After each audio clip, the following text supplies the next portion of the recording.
Hello साथियों, कैसे हैं आप सभी। आपका अपने YouTube channel target online study में बहुत बहुत स्वागत है। साथियों, यहाँ पर हम कक्षा 12 की फिजिक्स कवर कर रहे हैं और पहली इकाई भी चल रही है। साथियों, कल के वीडियो में हमने अध्यारोपण का सिद्धांत देखा था और आज हम वैद्युत द्विध्रुव और वैद्युत द्विध्रुव आघूर्ण से संबंधित सभी बातों को सीखेंगे। साथियों, वीडियो शुरू करने से पहले एक बात आपको बतानी थी। साथियों, यदि हम आपके लिए इतना कुछ कर रहे हैं तो आप हमारे लिए सिर्फ और सिर्फ इतना कीजिए कि इस वीडियो को ज़्यादा से ज़्यादा शेयर कर दिया करिए। और यदि आप चैनल को अभी तक सब्सक्राइब नहीं किए हैं तो चैनल को सब्सक्राइब जरूर कर लें और बेल आइकन प्रेस कर लें ताकि हमारी नई आने वाली वीडियो की नोटिफिकेशन आप तक तुरंत पहुंच सके। तो साथियों, चलिए हम वीडियो को स्टार्ट करते हैं। तो वैद्युत द्विध्रुव की यदि बात की जाए, वैद्युत द्विध्रुव की, तो मान लीजिए हमारे पास दो आवेश। कितने आवेश हैं? दो आवेश हैं। अब दोनों आवेश बराबर होने चाहिए। क्या? दोनों आवेश क्या होने चाहिए? बराबर। ठीक है, हमारे पास कितने आवेश हैं? दो आवेश हैं। साथियों, बाहर थोड़ा हवा चल रही है, यदि थोड़ा बहुत शोर होता है तो एडजस्ट कर लीजिए, इतना आप कर सकते हैं। साथियों, हमारे पास दो आवेश है, ठीक है, दोनों बराबर आवेश हैं, लेकिन इनकी जो प्रकृति है वो विपरीत है। अर्थात क्या है, ये प्लस है और ये माइनस है, या ये वाला माइनस है ये प्लस है। अर्थात वो धनात्मक और ऋणात्मक दो प्रकार के आवेश होने चाहिए, लेकिन उनकी जो मात्रा है वो क्या होनी चाहिए? बराबर। अर्थात उनका जो मान है वो क्या होना चाहिए? बराबर। दोनों बराबर आवेश होने चाहिए और उनकी जो प्रकृति है वो विपरीत होनी चाहिए। अर्थात एक धनात्मक और एक ऋणात्मक आवेश होना चाहिए। तो उन दोनों आवेशों को एक दूसरे से थोड़ी सी दूरी पर रख देते हैं, थोड़ा दूरी पर दोनों आवेशों को रखते हैं, जो हमारे दो बराबर आवेश हैं। तो जो निकाय बना, दोनों आवेशों को रखने से जो निकाय बना, उसी निकाय को वैद्युत द्विध्रुव बोला जाता है। क्या बोला जाता है? वैद्युत द्विध्रुव। अब अगर इसकी परिभाषा की बात करें तो परिभाषा हो जाएगी, वैद्युत द्विध्रुव वह निकाय है, ठीक है, जो निकाय बना था उसी निकाय की बात की जा रही है। वैद्युत द्विध्रुव वह निकाय है जिसमें दो बराबर, अर्थात दोनों आवेश हमारे क्या होने चाहिए? बराबर, विपरीत प्रकृति के। अर्थात दोनों की प्रकृति क्या होनी चाहिए? विपरीत। बताया हमने आपको, एक प्लस एक माइनस। आवेश एक दूसरे से अल्प दूरी पर स्थित होते हैं। अर्थात यदि दो आवेशों को एक दूसरे से अल्प दूरी पर रख दें और वो दोनों आवेश क्या हो? बराबर, तो उस निकाय को क्या बोला जाएगा? वैद्युत द्विध्रुव बोला जाएगा। साथियों, इसे अपने नोट में जरूर नोट कर लीजिएगा क्योंकि एग्जाम में इसकी परिभाषा भी पूछी जा चुकी है। साथियों, अब देखिएगा कि मान लीजिए हमारे पास एक आवेश है प्लस क्यू और एक आवेश है माइनस क्यू, ठीक है। अब हम बात करेंगे वैद्युत द्विध्रुव आघूर्ण की। किसकी? वैद्युत द्विध्रुव आघूर्ण क्या है? वैद्युत द्विध्रुव आघूर्ण।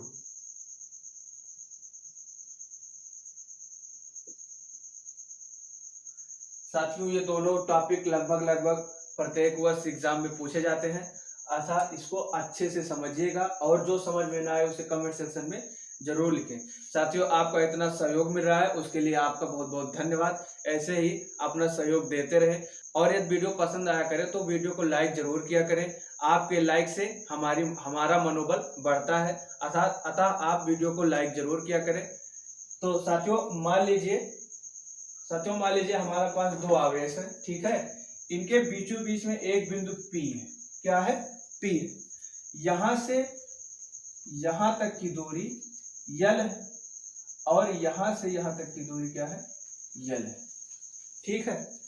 अर्थात एक बिंदु से L दूरी पर एक धनात्मक आवेश है और एक बिंदु P से, उसी बिंदु P से एक L दूरी पर क्या है? ऋणात्मक आवेश है, ठीक है। अब ये टोटल दूरी कितनी हो जाएगी हमारी? 2L हो जाएगी। क्या हो जाएगी? 2L हो जाएगी, ठीक है। तो जो वैद्युत द्विध्रुव आघूर्ण होता है, इसी में से किसी एक आवेश, ठीक है, चाहे वो धनात्मक आवेश हो या ऋणात्मक आवेश, इसी में से एक आवेश और इनके बीच की दूरी है, टोटल जो अल्प दूरी है, ये अल्प दूरी रहेगी। अर्थात बहुत ही कम दूरी रहती है दोनों आवेशों के बीच। तो जो ये अल्प दूरी है, ये और इन्हीं में से एक आवेश, इन दोनों का जो गुणनफल होता है, ठीक है। फिर से समझिएगा, मान लीजिए हमारे पास एक धनात्मक आवेश Q है, बिंदु P से L दूरी पर है, ठीक है, और उसी बिंदु P से यल दूरी पर दूसरी तरफ एक ऋणात्मक आवेश -q है। टोटल दूरी कितनी हो जाएगी, 2l हो जाएगी। अब अगर बात की जाए वैद्युत द्विध्रुव आघूर्ण की, तो वैद्युत द्विध्रुव आघूर्ण जो होता है वो इन्हीं दोनों आवेशों में से एक आवेश, ठीक है, और दोनों के बीच की जो अल्प दूरी है उसका, इन दोनों का गुणनफल ही क्या है, वैद्युत द्विध्रुव आघूर्ण। ठीक है, समझ में आ गया होगा। अब साथियों यदि बात की जाए वैद्युत द्विध्रुव आघूर्ण की परिभाषा की, तो परिभाषा देखिएगा,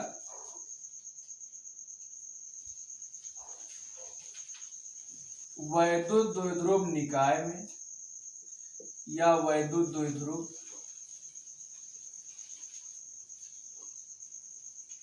में किसी एक आवेश, क्या, किसी एक आवेश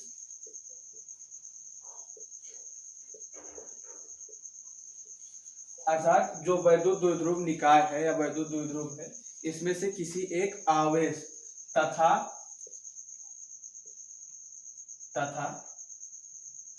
दोनों आवेशों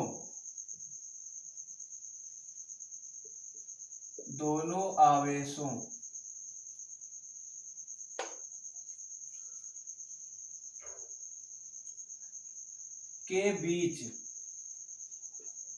दोनों आवेशों के बीच की अल्प दूरी का गुणनफल, अल्प दूरी का गुणनफल वैद्युत द्विध्रुव आघूर्ण कहलाता है। क्या, वैद्युत द्विध्रुव आघूर्ण कहलाता है।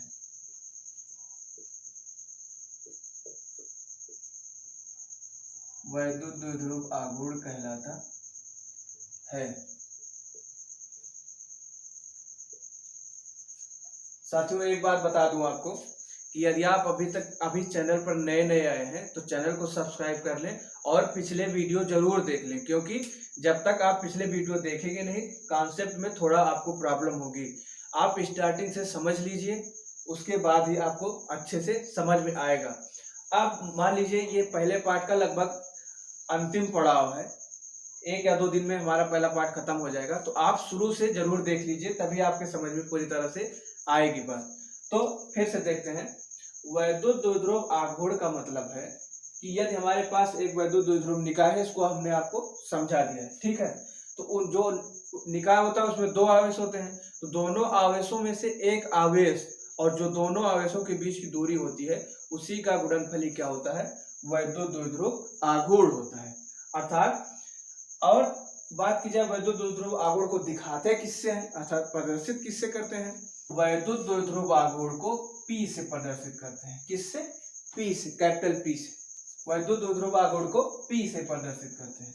तो P बराबर क्या हो जाएगा, इस चित्र से, चित्र भी आप बना लीजिएगा, चित्र इंपॉर्टेंट है, क्योंकि आपको एग्जाम में अच्छे से अपने प्रश्नों का उत्तर लिखना होता है, ठीक है, ऑप्शनल तो होता ही है, साथ साथ में आपका लिखित भी होता है, अतः चित्र जरूर बना लीजिएगा और ये चित्र समझ भी लीजिएगा।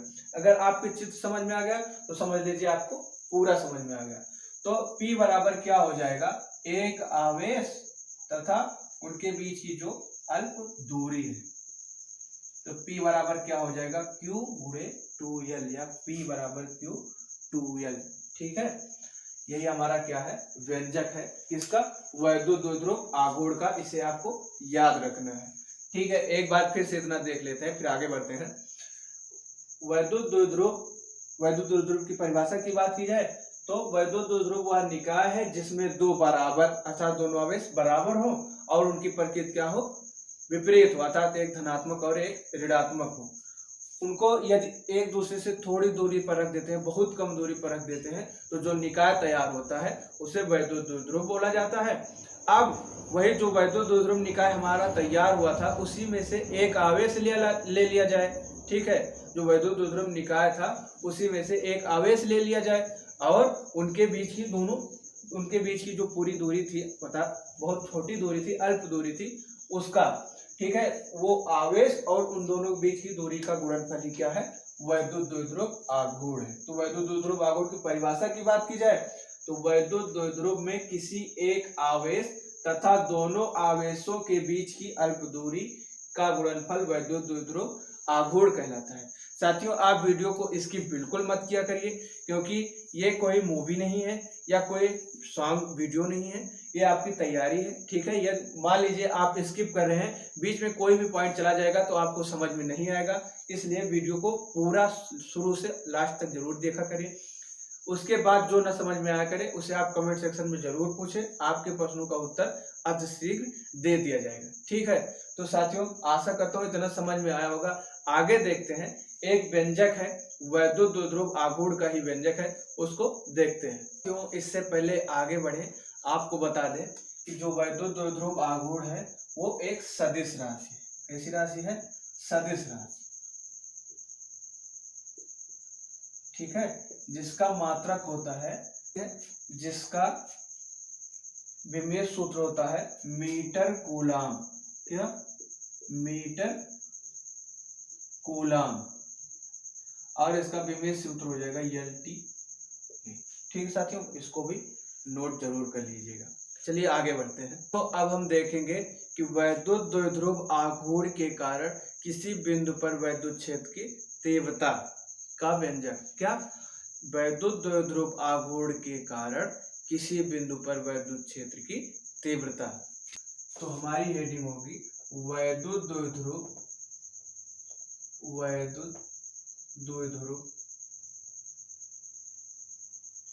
के कारण किसी बिंदु पर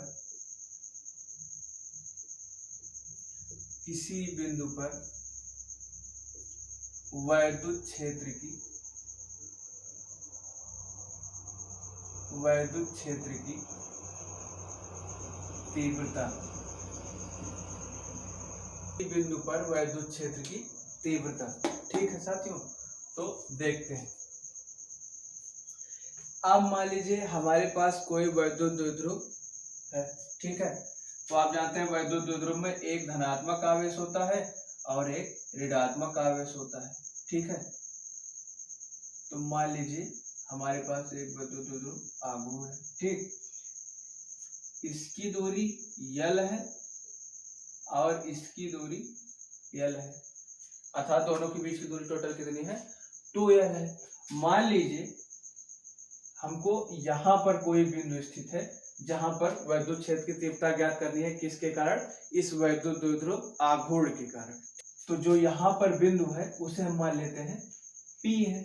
क्या है? P। अब इसके कारण जो वैद्युत क्षेत्र की तीव्रता यहाँ पर उत्पन्न होगी वो दो दिशाओं में होगी। किसमें?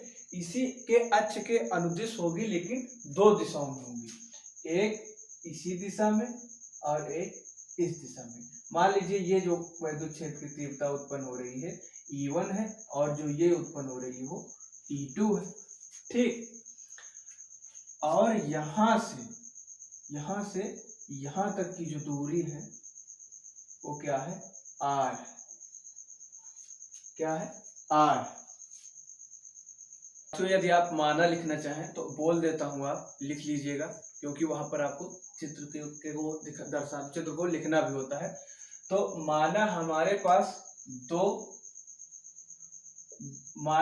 पास AB एक वैद्युत द्विध्रुव आघूर्ण है। ठीक है, जिससे R दूरी पर, स्मॉल r दूरी पर बिंदु P पर वैद्युत क्षेत्र की तीव्रता ज्ञात करनी है।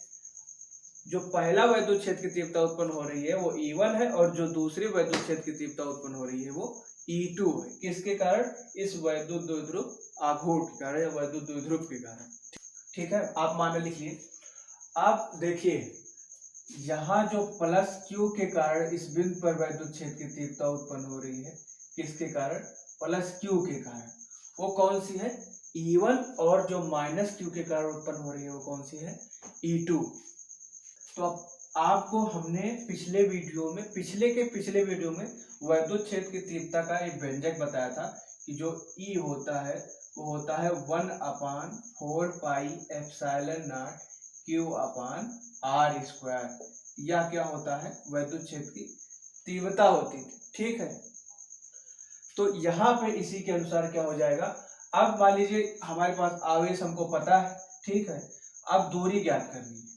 तो इस आवेश के कारण इस बिंदु पर वैद्युत क्षेत्र की तीव्रता की जो दूरी होगी, अर्थात यहाँ से यहाँ तक की जो दूरी होगी, कहाँ से यहाँ तक की जो दूरी होगी, तो यहाँ से यहाँ तक की दूरी निकालने के लिए इसमें से इस दूरी को घटा देंगे तो ये वाली दूरी आ जाएगी। फिर से देखिएगा, इस दूरी को निकालने के लिए इस वाली दूरी में से ये वाली दूरी घटा देंगे तो हमारी ये दूरी प्राप्त हो जाएगी।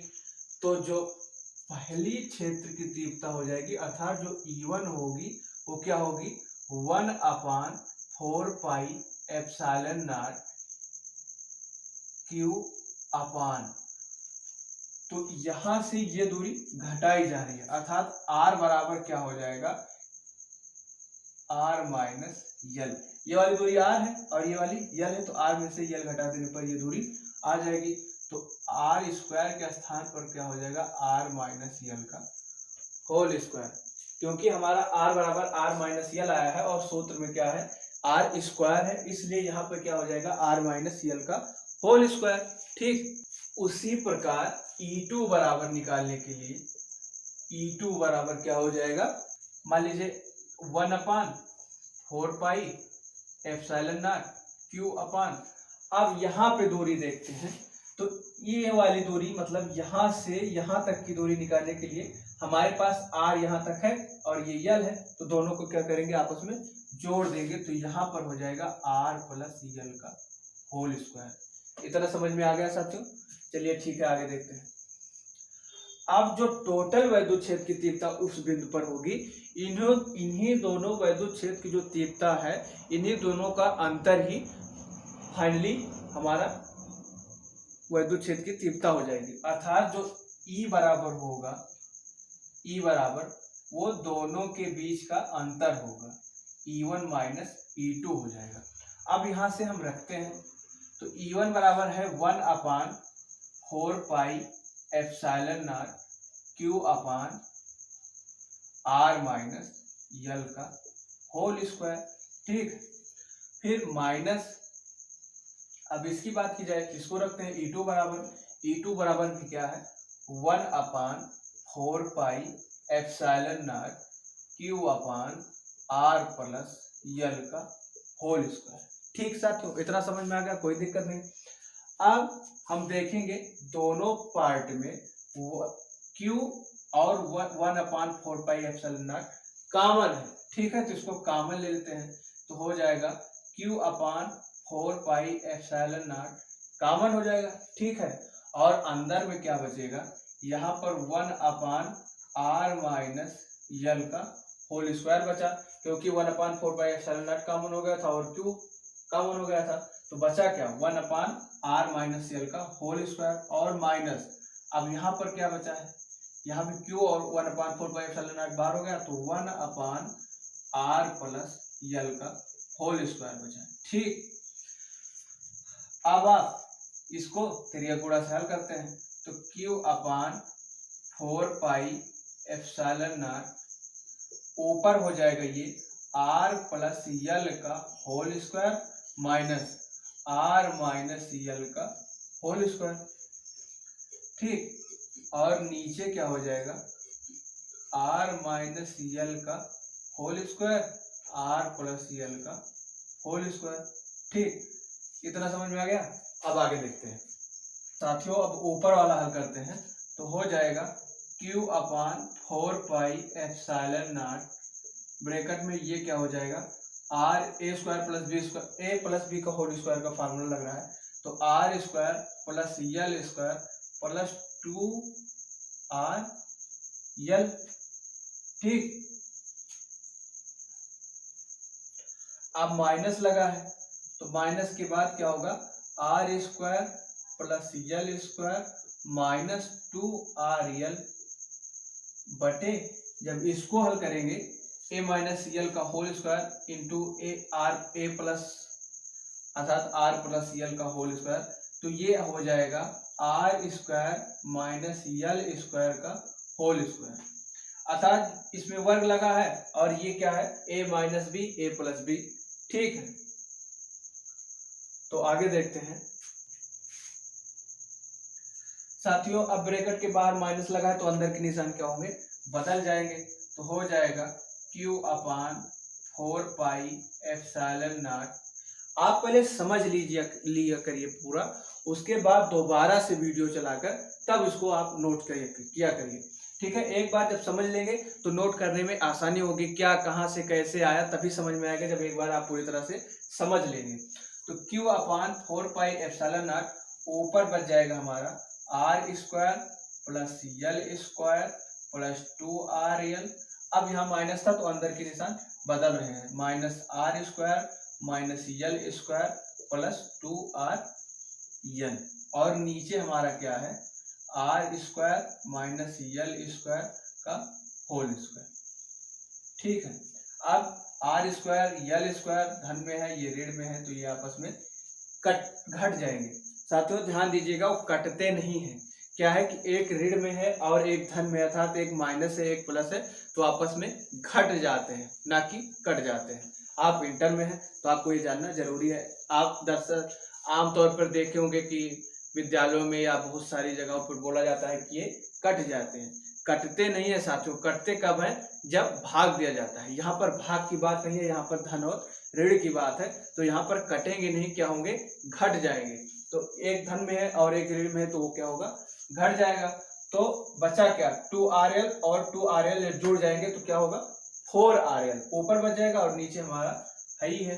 तो ये हो जाएगा q upon 4 pi epsilon naught bracket में 4rl बटे R square minus L square का होल स्क्वायर। ठीक है, इतना समझ में आ गया।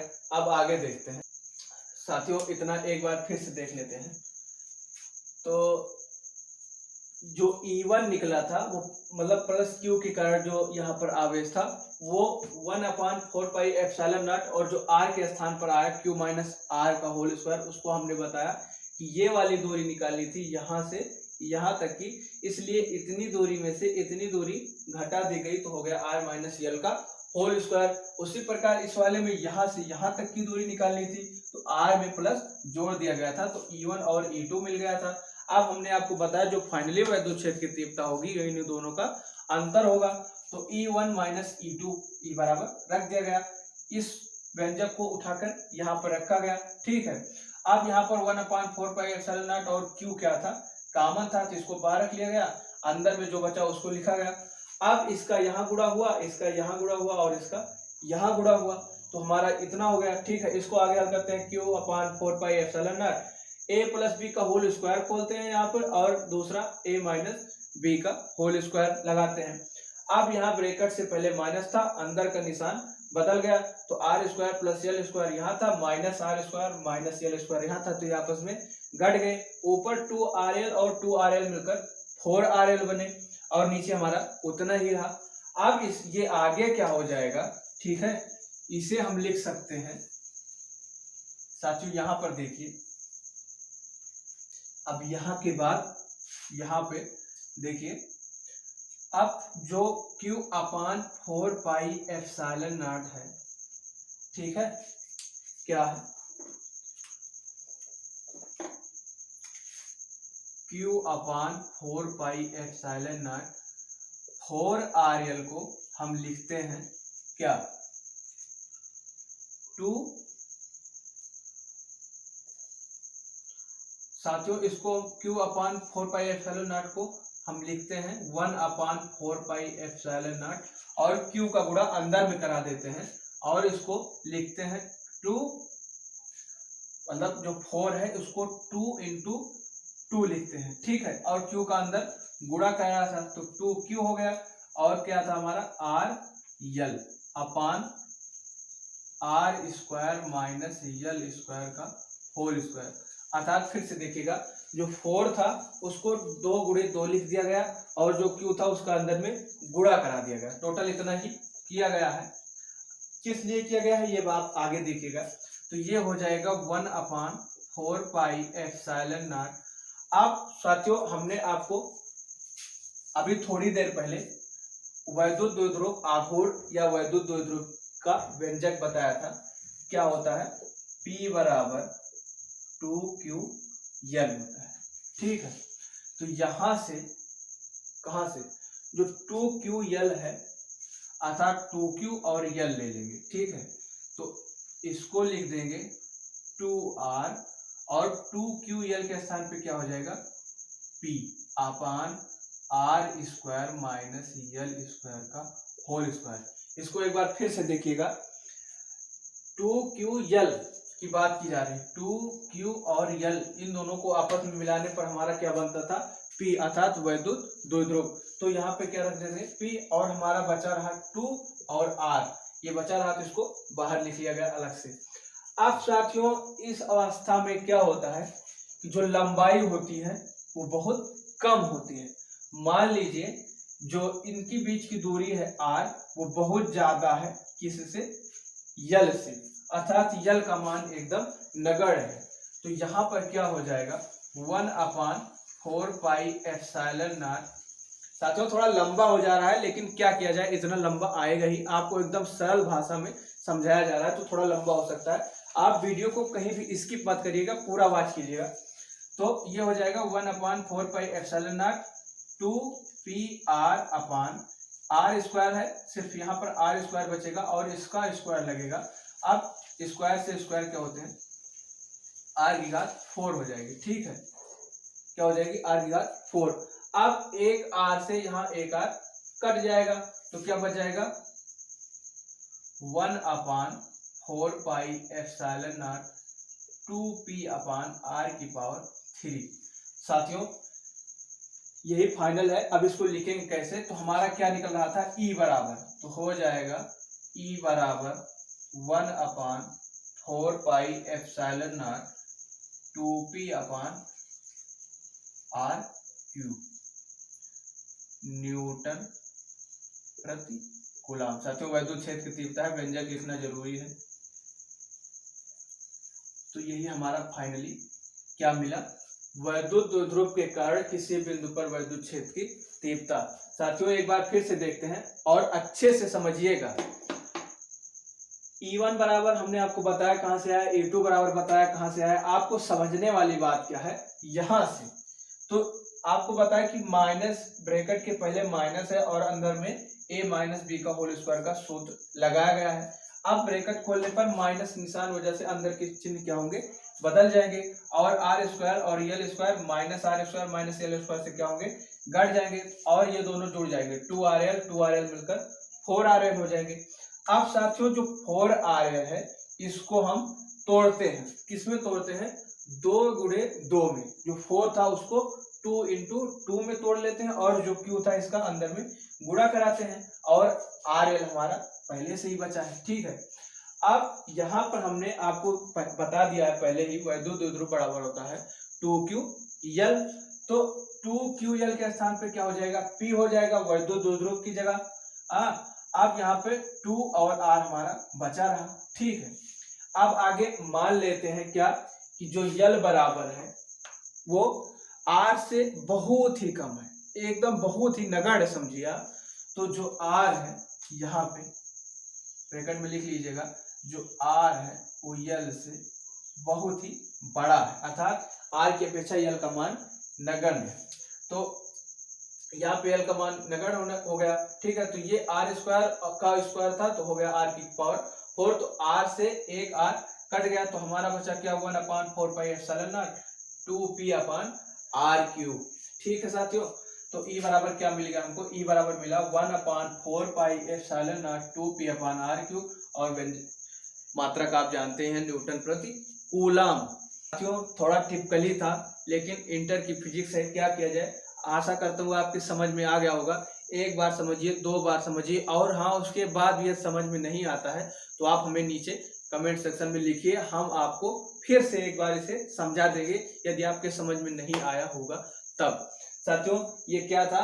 वैद्युत द्विध्रुव के कारण किसी बिंदु पर वैद्युत क्षेत्र की तीव्रता। ठीक साथियों, अब आपको एक प्रश्न दिया जा रहा है। आपका प्रश्न है कि वैद्युत द्विध्रुव क्या वैद्युत द्विध्रुव का मान कितना होता है, अर्थात जो P बराबर है, जो P बराबर हमारा व्यंजक था वही आपको बताना है। इसका जवाब आप कमेंट सेक्शन में जरूर लिखें। और साथियों, यदि वीडियो पसंद आया हो तो लाइक जरूर करें, और जो साथी पहली बार चैनल पर आए थे वो चैनल को सब्सक्राइब करके बेल आइकन जरूर प्रेस कर ले। साथियों, वीडियो कैसा लगा ये भी आप कमेंट सेक्शन में जरूर लिखें, और वीडियो को ज़्यादा से ज़्यादा शेयर करें। साथियों, मिलते हैं अगले वीडियो में, तब तक के लिए नमस्कार।